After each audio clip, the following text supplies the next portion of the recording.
10 years ago, 6 members of the U.S. military came together to break their silence over what they'd witnessed during the U.S.-led invasion of Iraq. They band together and formed the organization Iraq Veterans Against the War. Over time, they gathered like-minded veterans across the United States to form a contemporary GI resistance movement. Each of the members has a personal story about why they joined the military, what they witnessed when deployed, and how they came to oppose the U.S.-led invasions in Iraq and Afghanistan. This is Jose Vasquez, Executive Director of Iraq Veterans Against the War. I grew up in a pretty tough situation in California. As a high school student, I felt like I didn't have a lot of options. The only person that was really actively reaching out to me was the Army recruiters. I had some experience with the military. My dad was drafted for Vietnam. My uncle served in the Gulf War. So for me, it seemed like this is something that the men in the family did. I was against the Iraq War from the beginning. I think in 2004, that was really a turning point for me when the Abu Ghraib scandal broke. One of my close friends who I served in the reserve with was deploying to Abu Ghraib, and so it really made it personal for me. It kind of brought the war home. For a while, I thought I was the only soldier that was opposed to the war, but I started doing research online, and I stumbled across Iraq Veterans Against the War. It was the only place where I heard the voices of soldiers and veterans who were speaking out against it. That was Jose Vasquez, Executive Director of Iraq Veterans Against the War, or IVAW. The group just celebrated its 10th anniversary. They say it's a bittersweet moment as a decade later, the United States is back in Iraq. Today, IVAW members are in 48 states and numerous bases overseas. The group has called for reparations for the people of Iraq for both human and infrastructural damages caused by the U.S.-led invasion. They've also called for adequate health care, including mental health care, for all returning servicemen and women.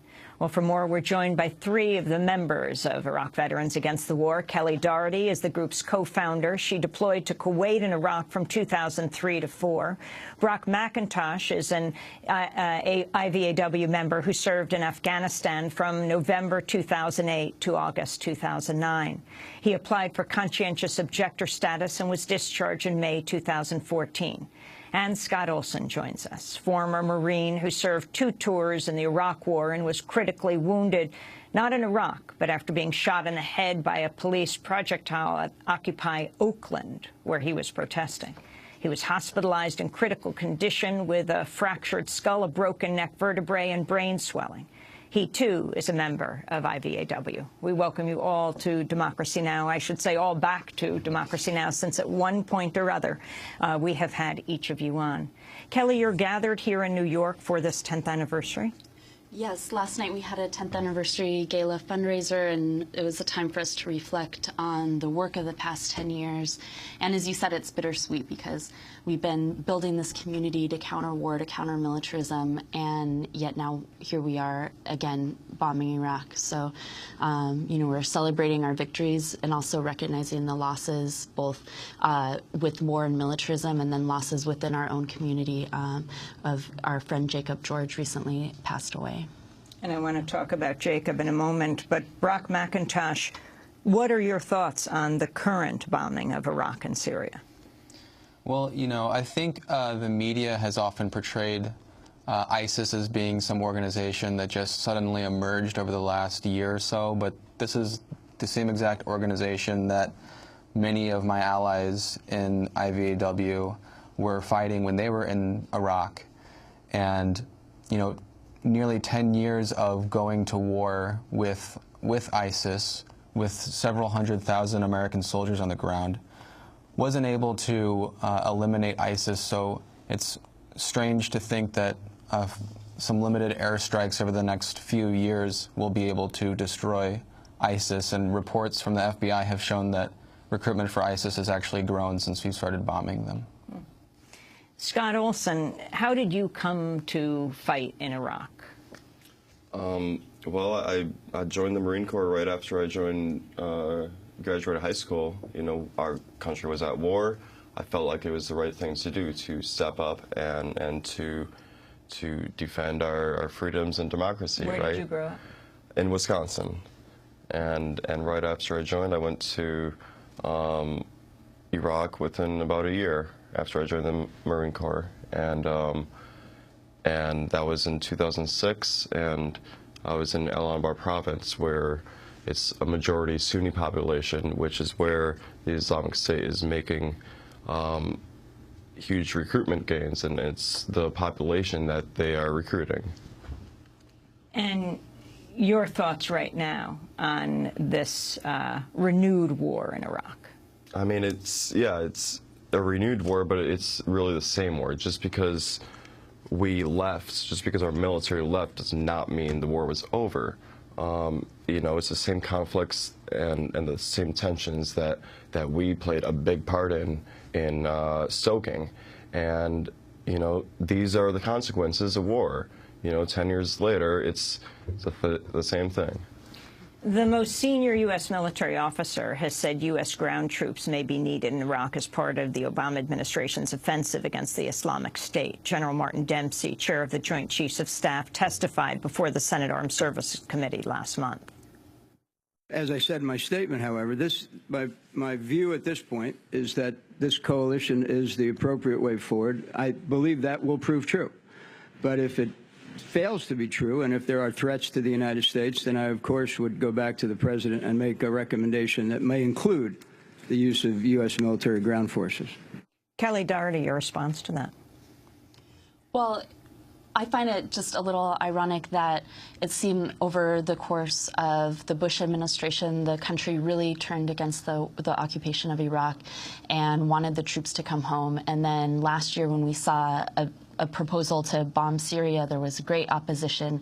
But now, with all the fear-mongering that's been going on, it seems like just kind of overnight now a majority of people support bombing Iraq, bombing Syria, and even the idea of sending more troops back into Iraq, which just seems like a recipe for just continued long-term destruction and catastrophe, both for the U.S. soldiers involved and then for the people of Iraq who've been living generationally in war and conflict. I mean, so many of these fighters in ISIS now are people who were kids when I was in Iraq, you know, living in a constant state of disorder, violence, and conflict and occupation.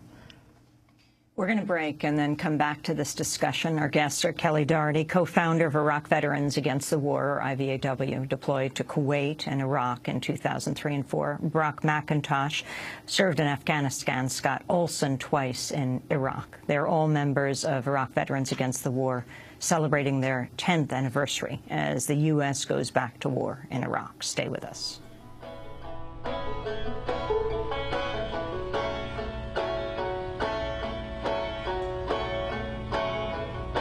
Now I'm just a farmer from Arkansas. There's a lot of things I don't understand.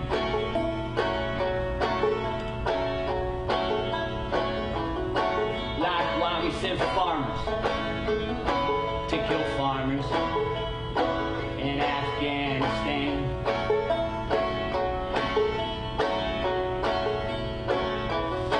Now I did what I was told for my love of this land.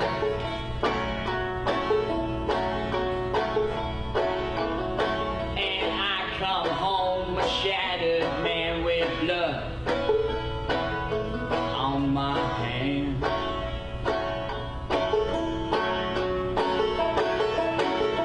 And now I can't have a relationship, I can't hold down a job.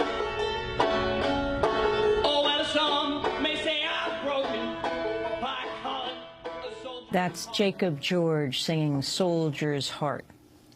This is Democracy Now!, democracynow.org, The War and Peace Report. I'm Amy Goodman. Jacob George is an Afghanistan war veteran and peace activist who took his own life earlier this month. He co-founded the Afghan Veterans Against the War Committee, part of Iraq Veterans Against the War. In 2012, at the NATO summit in Chicago, he was among the veterans who hurled their military medals toward the summit gates in an act of protest against the wars in Iraq and Afghanistan. My name is Jacob George. I'm from the Ouachita Mountains in Arkansas. I'm a three-tour veteran of the Afghan War, paratrooper and sergeant, and I have one word for this global war on terrorism declaration, and that is shame. Jacob George killed himself September 17th, 1 week after President Obama unveiled a new U.S. military mission against ISIS in Iraq and Syria. He was 32 years old. Our guests are all members of Iraq Veterans Against the War. Scott Olson, Kelly Daugherty, and Brock McIntosh. You knew him well. You knew Jacob George very well. Yeah, we were good friends. We met a few months after I got back from Afghanistan. We co-founded the Afghanistan Veterans Against the War Committee with other veterans. And then a year after that, we went to Afghanistan again, but as civilians. To do what? Well, we met with a group called the Afghan Peace Volunteers, which has been doing wonderful organizing against the occupation of Afghanistan and organizing for an end to war in general in their country. And we also went to several schools, orphanages, and internally displaced persons camp. And Jacob has sung about those experiences in his recent album. Can you talk about what happened to Jacob? Sure. Jacob deployed to Afghanistan 3 times. His first deployment was in 2001, which was about 13 years ago. And why did he go? Where did he come from? Where did he come from? Where did he grow up? Do you know? Yeah, he grew up in Arkansas in the Ouachita Mountains. He was a very, very proud hillbilly. And returning to Afghanistan was a powerful experience for him because he got to meet Afghans who were also from the mountains of Afghanistan. They called themselves mountain boys, and he called himself a hillbilly. And you know, he and the Afghans he met talked about the unfortunate reality of sending farmers to kill farmers while people are starving, and there are several people starving in Afghanistan because of war for 30 years and drought. And then can you talk about Jacob's struggles when he came back to this country? Sure. He saw a lot of killing in Afghanistan, and he also talked about seeing fear in the eyes of Afghans, and the idea that he could put fear in someone kind of haunted him, and he had lots of nightmares when he returned, and felt kind of isolated and didn't really tell his story. But over the last few years, he's had the opportunity to tell his story and to build long-lasting relationships, not only with other veterans who are like-minded, but also with Afghans. Jacob had this philosophy of what he called warriorhood. Can you explain what that is? Sure. So a soldier is a career professional, and they go to work and then they come home and they are able to compartmentalize the job of going to war and coming home. And a warrior is someone who being a warrior is a way of life, and they are driven by empathy. They see injustice and they want to do something about it, and they fight. But they also, that empathy isn't limited. They have empathy for the people that they're fighting as well, and that's part of what makes them good in battle. But that's also part of why they bring so much pain home, because they feel that pain and they begin to understand the enemy in a different way. Was he able to seek help from the VA, from the Veterans Administration, for post-traumatic stress disorder? I know that he had been seeing a counselor at the VA for some time, but he was having a lot of difficulty because this counselor would push back and sort of question him about whether or not he was right about his interpretations of war. He didn't believe that he had PTSD. He believed that he had moral injury, that it wasn't a disorder to feel the way that he felt about war, and that he was justified in being able to recognize that it wasn't moral, and to be able to tell people about that story. When we went out to Chicago to cover the Nato protest in 2012. That's when we covered so many of you who were throwing your medals back at the gate at the Nato summit. Jacob did that. We just played a clip of what he said as he hurled his medals. How important was that protest to him? I mean, he talked about how throwing that medal was like throwing his pain away. It was a symbolic moment. He believed a lot in rituals. And for him, that was sort of a ritual and a way of shedding that aspect of his identity. Scott, I remember seeing you there with a helmet on. Mm-hmm. You wore a helmet for a long time after Occupy Oakland, after your head was hit by a police projectile. Can you talk about the VA and your experiences with it. Sure. I first tried applying for health coverage from the VA, you know, within months after I got out, and after 2 tours in Iraq. After 2 tours in Iraq, and I've now been out for almost 5 years, and I've yet to see a doctor from the VA. How could that be? Part of that's because I have what they call an other than honorable discharge, and that makes me ineligible to receive care from the VA. And there are thousands of veterans with an other than honorable discharge, and how did that come about, the other than honorable discharge? I was accused of using drugs in the military, and I didn't. And the process to award an other than honorable discharge is that there's no, like, rights in terms of... So you couldn't appeal what they decided? Right. It was just 3 officers appointed by the battalion commander who made this decision, and there's no oversight and no way around it, really. And once that decision is handed down, you cannot go through the VA system? Well, after you get out, and I'm working on a process to get my discharge upgraded and for them to recognize the character of my service. So explain what happened to you, not in Iraq, but at Occupy Oakland, and then the kind of health care you got after that, if you couldn't go to the VA. Well, I ended up going to a private hospital. What was the date that you were hit? October 25th, 2011 is when I was shot by the police. And you were there protesting because? Mostly because I thought it was wrong that the police evicted Occupy Oakland from this public space in front of City Hall in Oakland. And I thought it was important to support Occupy Oakland as veterans and to say veterans support these rights that we thought we were fighting for.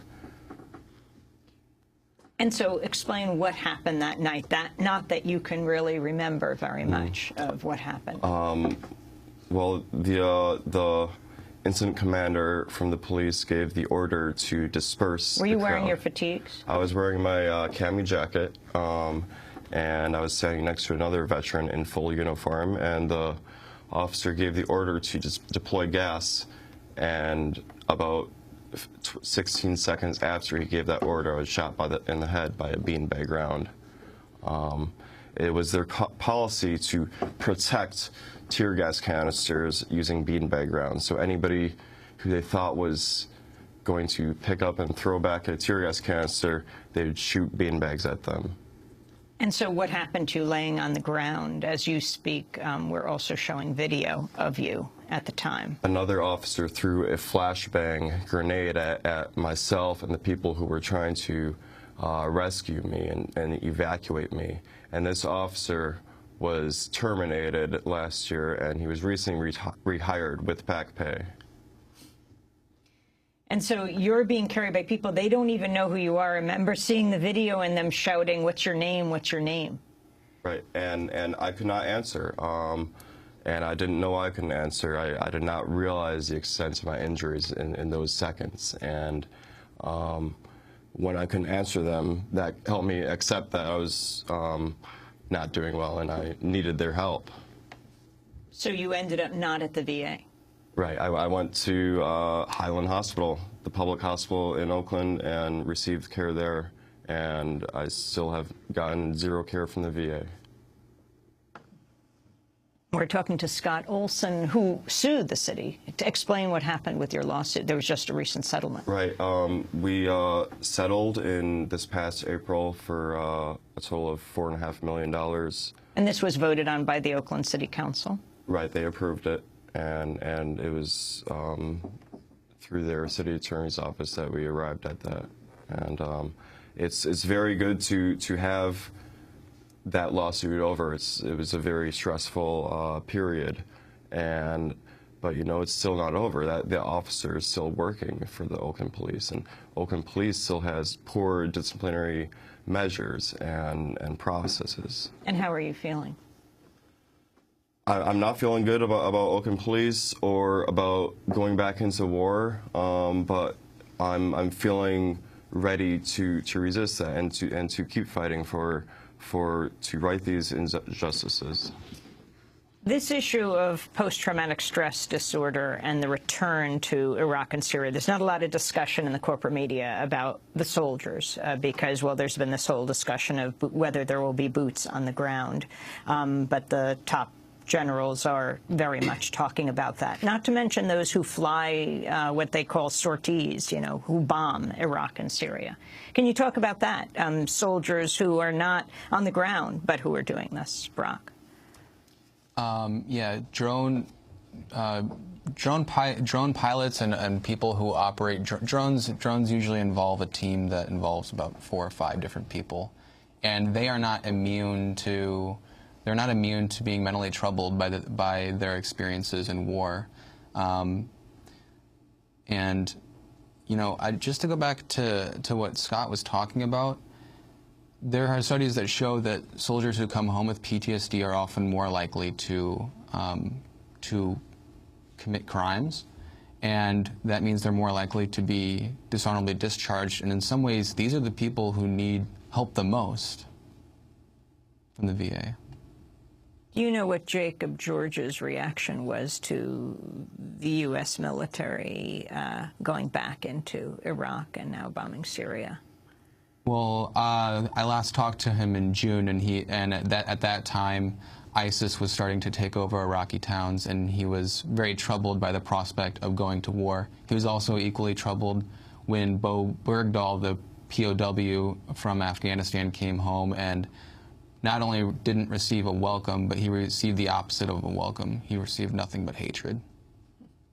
I wanted to end by asking about the use of depleted uranium in Iraq. Last week, the Center for Constitutional Rights submitted a Freedom of Information Act request to the Department of Defense and the State Department on behalf of itself and Iraq Veterans Against the War. It seeks the firing coordinates of weapons used in Iraq that contain depleted uranium. If a person inhales, ingests, or is exposed to the radiation of depleted uranium, radioactive material can be absorbed into the lungs, bone, kidney, skeletal tissue, reproductive system, brain, and other organs. Kelly Daugherty, you're one of the heads of IVAW. Yes, so we've been working with the Center for Constitutional Rights and also with partners in Iraq, such as the Organization for Women's Freedom in Iraq, around issues of depleted uranium use. They're seeing in Iraq huge skyrocketing numbers of birth defects and health problems in areas where depleted uranium rounds were used. And then there's also the issue of returning veterans' health impacts and similar things. So we want to see where those weapons were used so we can start to build a case to support reparations for the Iraqis, as well as guaranteeing that our U.S. service members who are coming back with depleted uranium exposure get the proper recognition and treatment. Finally, has Iraq Veterans Against the War come out with a statement on the U.S. bombing of Iraq and Syria right now? We are working on a statement right now, and that should be out. And, you know, we've seen the human casualties of war, and these are inevitable consequences, is that more and more people are going to have their lives destroyed, and more people are going to be radicalized to join radical organizations like ISIS with our continued militarism in the region. I want to thank you all for being with us. Kelly Daugherty, co-founder of Iraq Veterans Against the War. Brock McIntosh served in Afghanistan. And Scott Olson, 2 tours of duty in Iraq, but was injured here at home when he was protesting at Occupy Oakland by the police.